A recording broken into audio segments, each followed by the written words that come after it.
A former pest control worker is in jail tonight, accused of trying to expose himself to a teenage girl while working inside her home. The 13-year-old girl claims he offered her drugs.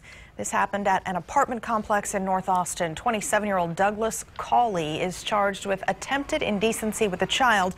According to court documents, Cawley worked for Absolute Pest Management at the time.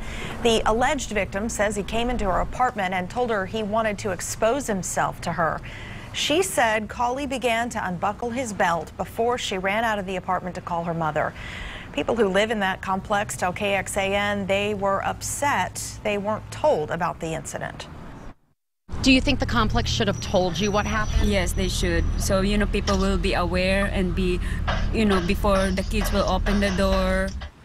We called the management at that apartment complex, but our calls have not yet been returned. The owner of Absolute Pest Management says he was shocked by the allegations and fired Cawley immediately.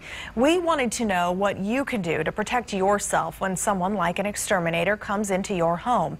KXAN's Lindsey Bramson talked with another pest control company for an in-depth look at what you can do to stay safe.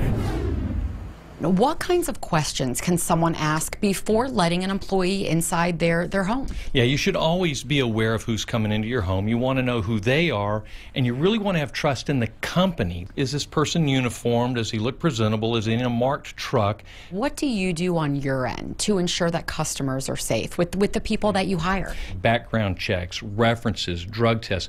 We're very, very thorough before we hire somebody so that we can trust them, that the customer can trust us, that this is the kind of person that you would welcome into your home. What does a person do who rents that maybe doesn't have a say in who comes out to their apartment? Yeah, if you're a tenant, it is a little bit different. You're not the one who makes the decision. Once again, you've got to make sure that the management company who manages that property is doing their due diligence and making sure that they're making selections to hire a quality company, not just a cheap price, but a quality company that they then know they're going to do the job right, and they're going to put somebody in there that, once again, you would welcome into your home and that you can trust to be there to do what they're there to do.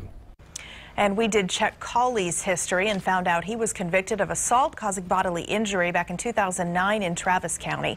We also want to point out he is not a sex offender. A recent KXAN investigation revealed the state of Texas licenses people like electricians and plumbers, even if they are registered sex offenders. We found one man working as a security alarm installer. He pleaded guilty to indecency with a 7-year-old girl back in the 1990s. The state told us they look at a person's entire past before issuing licenses. Online at KXAN.com, you can learn more about the 300+ sex offenders who hold professional licenses in Texas. Through searching the state's online database at the bottom of our article, we could not find any pest control specialists specifically who are also registered sex offenders in Austin.